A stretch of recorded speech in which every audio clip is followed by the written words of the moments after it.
Hey there, today we're going to look at how to format text in Trello. So let's get started. First, open your browser and go to trello.com.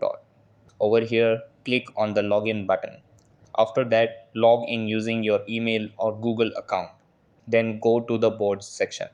Over here, go to the your workspaces section. Then click on the board you want to work on.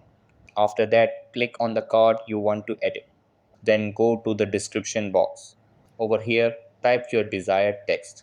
After that, highlight the text. Then click on the A button.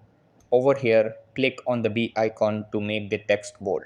Then click on the I icon to make the text italic. After that, click on the three dot icon for more formatting options. Then click on the list icon to convert the text into a list.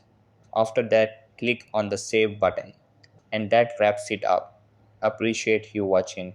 See you in the next.